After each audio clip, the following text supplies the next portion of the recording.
किस तरह से मैंने सीए बनने का सोचा और कैसे अपना सीए बनने का जो सपना है वो मैं पूरा कर पाया। 31 अगस्त 2006 उस डेट को मैं नहीं भूलता जिस दिन जाकर मैंने रजिस्ट्रेशन कराई थी उस अपने दोस्त के कहने पर कि तू भी आज से ही सीए की जर्नी स्टार्ट कर। ये करना ऐसे ही हवा बना रखा है कि इतना टफ होता है, one of the toughest exams है, पर मैंने तो 2 महीने में ही कर लिया। 21 जनवरी 2011 जिस दिन सीए फाइनल का रिजल्ट आता है और बच्चों मेरे 800 में से 503 नंबर आते हैं, all India 31st rank achieve करता हूँ। हेलो बच्चों, क्या हाल चाल है आप सभी के? उम्मीद है आप सब लोग बहुत बढ़िया होंगे। और आज मैं आप सभी के साथ शेयर करने वाला हूं अपनी सीए जर्नी, यानी कि किस तरह से मैंने सीए बनने का सोचा और कैसे अपना सीए बनने का जो सपना है वो मैं पूरा कर पाया। तो मेरी सीए जर्नी जानने के लिए आप इस वीडियो में मेरे साथ बने रहेंगे। तो बच्चों, साल था 2006 जब मैं एक अपने कॉलेज की लाइब्रेरी में कुछ दोस्तों के साथ बैठा हुआ था और ऐसे ही रैंडमली कुछ चीज़ें डिस्कस कर रहे थे। तो एक दोस्त जो मेरा उस टाइम पर सीए कर रहा था उसने मुझे बोला कि तूने भी तो सीए करनी थी ना। तो मैंने बोला हाँ, मुझे सीए करनी तो है, पर मैं सोच रहा हूँ कि मैं कॉलेज के बाद डायरेक्ट रूट से, डायरेक्ट एंट्री से सीए करूँगा। और मैं उस टाइम पर कॉलेज के 2nd ईयर में पढ़ रहा था। उस दोस्त ने मुझे बोला कि एक नई स्कीम आई है सीए सीपीटी करके। बच्चों, ये जो सीए सीपीटी का कोर्स है ना, ये 2006 में पहली बार आया था और यही वो साल था 2006 नवंबर अटेम्प्ट जिसमें पहली बार सीए सीपीटी एग्जाम कंडक्ट कराए थे हमारे इंस्टीट्यूट ने। तो 31 अगस्त 2006 उस डेट को मैं नहीं भूलता जिस दिन जाकर मैंने रजिस्ट्रेशन कराई थी उस अपने दोस्त के कहने पर कि तू भी आज से ही सीए की जर्नी स्टार्ट कर दे। अब बच्चों, यहाँ पर जब मैं रजिस्ट्रेशन करवा रहा था तो मेरे मन में एक सवाल आ रहा था कि अटेम्प्ट है नवंबर का और मैं खड़ा हूँ 31 अगस्त पे, तो सितंबर और अक्टूबर और कुछ 8-10 दिन शायद नवंबर के होंगे। तो 2 महीने का टाइम था जिसके अंदर मुझे पूरी की पूरी अपनी सीए सीपीटी यानी कि सीए फाउंडेशन जिसे आप लोग कहते हैं उसका सिलेबस स्टार्ट करना है। कंप्लीट करने की तो बात ही छोड़ो, अभी तो मुझे स्टार्ट करना है। तो थोड़ा सा स्केप्टिज्म था, थोड़ा सा कंफ्यूजन थी कि मुझे ये अटेम्प्ट देना चाहिए कि नहीं देना चाहिए, पर समहाउ आई वॉज कन्विंस्ड कि मुझे ये अटेम्प्ट कर लेना चाहिए क्योंकि ये अटेम्प्ट था ऑब्जेक्टिव टाइप एग्जामिनेशन। तो बहुत सारे दोस्त जो पहले सब्जेक्टिव फॉर्मेट या पुरानी स्कीम के अंदर थे वो दोस्त भी सारे के सारे इसी स्कीम में कन्वर्ट हो गए थे। हालांकि वो लोग तो पहले अपना सिलेबस पढ़ चुके थे या पढ़ रहे थे, मुझे अपना सिलेबस स्टार्ट करना था। बच्चों, यहाँ पर एक चीज़ बताने की कोशिश करूंगा आपको मैं कि मेरे लिए थोड़ा सा ये सिंपल भी था इन द सेंस कि मैं उस वक्त कुछ बच्चों को पढ़ाया करता था। मैं शुरू से ही 11वीं और 12वीं के बच्चों को अकाउंट्स, इकोनॉमिक्स और मैथ्स सब्जेक्ट्स पढ़ाया करता था। और मज़े की बात यह है कि जो सीपीटी का एग्ज़ाम था ना, इसमें 3 सब्जेक्ट्स तो वही थे जो सब्जेक्ट्स 11वीं और 12वीं के बच्चों को मैं पढ़ा रहा था। और क्योंकि मैं बीकॉम फर्स्ट ईयर भी कंप्लीट कर चुका था तो वो जो एक लॉ का सब्जेक्ट था वो भी मुझे आता था। तो केवल और केवल मुझे क्या करना था वो ये था कि मुझे 2 महीने के अंदर ये सारे सब्जेक्ट्स रिवाइज करने थे उस तरीके से या उस फॉर्मेट में जिस फॉर्मेट में हमारा इंस्टीट्यूट एग्जाम लेने वाला था। तो जब मेरे घर में वो मॉड्यूल्स इंस्टीट्यूट के आए, वो मॉड्यूल्स को मैंने दिन रात पढ़ना शुरू किया। और मुझे याद है एक भी ऐसा सवाल नहीं होगा उस मॉड्यूल के अंदर जो मैंने अटेम्प्ट नहीं किया होगा। हर क्वेश्चन, चाहे वो मैथ्स का हो, चाहे वो इकोनॉमिक्स की किताब का हो, चाहे अकाउंट्स का हो, चाहे लॉ का हो, वो हर एक टॉपिक, हर एक क्वेश्चन को मैं अटेम्प्ट करता चला गया। और मैंने इन 2 महीने के अंदर अंदर पूरा अपना सिलेबस जो था वो बहुत अच्छे तरीके से रिवाइज कर लिया। And I was very sure कि ये एग्ज़ाम बहुत ईजीली मैं निकाल लूँगा। तो जब अटेम्प्ट दिया, उसके बाद जब हम एग्ज़ाम से बाहर आए तो बहुत अच्छा लगा कि बहुत अच्छे तरीके से मैंने सारे जो अपने क्वेश्चन है वो अटेम्प्ट किए and I was very confident कि इजीली मैं इसको पास कर लूँगा। दिसंबर में जब हमारा रिजल्ट आया, दिसंबर 2006 में, तो बहुत खुशी हुई। 200 में से 172 मार्क्स आए और ऑल इंडिया 22nd रैंक मुझे मिला। अब यहाँ पर बच्चों मुझे ऐसा लगने लगा कि यार ये तो बड़ा सिंपल सा काम है। सीए करना ऐसे ही हवा बना रखा है कि इतना टफ होता है, one of the toughest exams है, पर मैंने तो 2 महीने में ही कर लिया।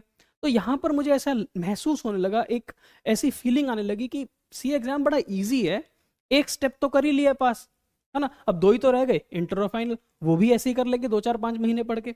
पर यहाँ से अब असली जर्नी, असली स्ट्रगल, असली संघर्ष शुरू होता है। तो फिर जनवरी 2007 में जाकर मैंने अपनी आर्टिकलशिप, जो हमारी 3.5 साल की आर्टिकलशिप ट्रेनिंग होती है सीए के अंडर जाके ऑफिस में काम करने की, वहां से वो पीरियड मेरा स्टार्ट होता है और वो खत्म होगा जुलाई 2010 में। तो 3.5 साल की जो आर्टिकलशिप का पीरियड था ना, वो स्टार्ट हो गया। मैं सेकेंड ईयर ऑफ बीकॉम में भी था इसी इसी दौरान, और अभी थर्ड ईयर ऑफ मेरा जो ग्रेजुएशन है बीकॉम है वो आना था। तो अब देखो, अब यहां पर असली जो स्ट्रगल है ना वो शुरू होती है कि सुबह 6 बजे उठ के 8 बजे कॉलेज पहुंच गए। कॉलेज में 2 या 3 लेक्चर आई गेस मैं स्टार्टिंग के लगाया करता था, उसके बाद तो टाइम ही नहीं बचता था। तो टाइम अराउंड होता था 10 साढ़े 10 का, जब मैं कॉलेज से निकल जाता था और अपने ऑफिस पहुंचता था जहां पर मुझे आर्टिकलशिप ट्रेनिंग कंडक्ट करनी होती थी। तो हर रोज सुबह 6 बजे उठे, 8 बजे कॉलेज गए, 10 साढ़े 10 तक कॉलेज लगाया, 1 2 लेक्चर्स लगाए। फिर क्योंकि मैंने कॉलेज से एग्जामेशन ले रखी थी, बिकॉज बहुत अच्छा मेरा स्कोर आया करता था, तो मुझे कॉलेज वालों ने एग्जेम्प्ट कर दिया था कि आपको अटेंडेंस लगाने की कोई खास ज़रूरत है नहीं, बस आप अपने जो एग्ज़ाम्स है वो देते रहिए, और आपकी जो असेसमेंट है अगर वो ठीक रहेगी तो आपको कॉलेज में आने की कोई खास आवश्यकता है नहीं। तो इस तरह से मैं 1 2 घंटे ही शुरुआत के जो कॉलेज का लेक्चर्स हुआ करते थे वही लगाता था। तो 10 साढ़े 10 बजे मैं ऑफिस जाता था, वहाँ से 6 बजे, 5:30 6, कभी कभी 7 8 भी बज जाते थे। आमतौर पर 6 साढ़े 6 बजे तक मेरा जो ऑफिस का टाइम रहता था वो आर्टिकलशिप में वहाँ पर करता था। अब इस दौरान कभी ऑफिस में काम कर रहे हो आप, है ना, कभी आप क्लाइंट ऑफिस में ऑडिट करने गए हो, कभी आपको सर ने डिपार्टमेंट भेज दिया कोई रिटर्न्स फाइल करने के लिए, डॉक्यूमेंटेशंस के लिए, कभी आप कोई केस की हियरिंग पे जा रहे हो अपने सर के साथ, कभी कोई केस की डॉक्यूमेंटेशन बना रहे हो। तो इन 3.5 सालों की जो ट्रेनिंग थी ना बच्चों, ये बहुत अच्छे तरीके से की मैंने, और आई एम वेरी हैप्पी कि मैं इस पीरियड ऑफ आर्टिकलशिप को एंजॉय भी कर पाया, काम सीख भी पाया, और यही कारण बना आगे जाकर जब मैं सीए बना, उसके बाद मैंने अपना सीए प्रैक्टिस चालू किया। खैर वो बाद की बात है, पर coming back to my this routine, तो शाम को जब 6 साढ़े 6 बजे फ्री हुए, घर आए, उसके बाद वो बच्चों को पढ़ाने वाला काम भी था, है ना, वो मैं 11वीं और 12वीं के जो बच्चे पढ़ाता था, अकाउंट्स, इकोनॉमिक्स, मैथमेटिक्स, तो ये भी मैं पढ़ाया करता था। बच्चों को पढ़ाते समय मुझे याद है कि 8 साढ़े 8 9 बज जाया करते थे हर रोज। संडेज अगर हम स्किप कर दें तो रूटीन यही रहती थी कि सुबह 6 बजे का निकला हुआ व्यक्ति रात के 9 बजे तक अपने लिए कुछ नहीं पढ़ा। तो पूरे टाइम सुबह 6 से लेकर 9 बजे तक मैंने अपने लिए कोई भी एक किताब नहीं खोली इन 2 ढाई 3 सालों के दौरान, क्योंकि जब तक कॉलेज चल रहा था तो कॉलेज की भी पढ़ाई थी, आर्टिकलशिप चल रही थी वो तो 3.5 साल चलेगी, है ना, और अपने भी इंटरमीडिएट का अपना स्टार्ट हो गया था जो सब्जेक्ट्स की पढ़ाई करनी थी। तो ये पीरियड जो मुझे है ना लगता है कि this is one of the toughest time जो मैंने फेस किया उस दौरान, पर यही वो टफ टाइम था जिसने मुझे स्ट्रांग बनाया, जिसने मुझे ये सिखाया कि टाइम मैनेजमेंट की क्या कीमत होती है, और किस तरह से जब आपकी ज़िंदगी में किसी ना किसी चीज़ का अभाव होता है ना, चाहे वो समय का अभाव हो, चाहे वो पैसों का अभाव हो, तो वो आपको कहीं ना कहीं आपके संघर्ष को, आपकी स्ट्रगल को, है ना, वो कहीं ना कहीं एक उम्मीद की किरण भी देता है। तो वहाँ पर मुझे पता चला कि ये कितनी स्ट्रांग मुझे बना रहा है, और मुझे टाइम की अहमियत और टाइम की कदर करनी इस पीरियड ने मुझे सिखा दी।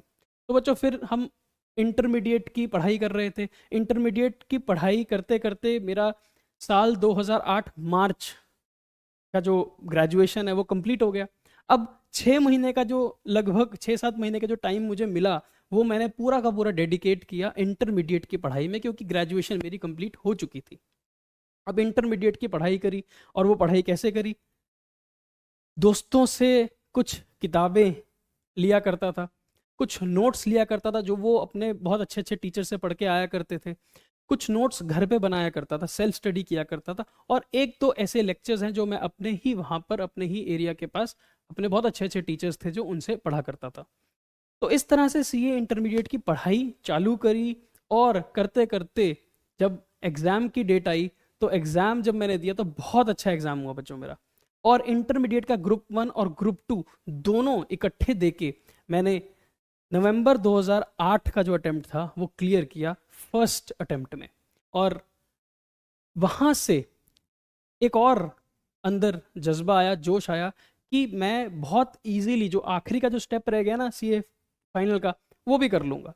तो यहाँ अब एक चीज़ जो मेरे लिए सिंप्लीफाई होनी शुरू हो गई वो ये थी कि फाउंडेशन बहुत अच्छे तरीके से हुआ, इंटर में थोड़े से टफनेस आई थी, लेकिन जो टफनेस थी वो बिकॉज ऑफ ग्रेजुएशन वो हट चुकी थी। अब टाइम थोड़ा मिलने लगा था, बचने लगा था।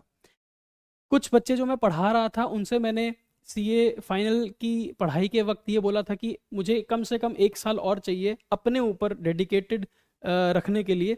तो मैंने उनसे रिक्वेस्ट की कि आपको मैं महीने में सिर्फ 10 दिन ही पढ़ाया करूँगा, और उन 10 दिनों में पढ़ा के जो बाकी के 10-15 दिन बचते थे वो मैं अपने ऊपर लगाया करता था।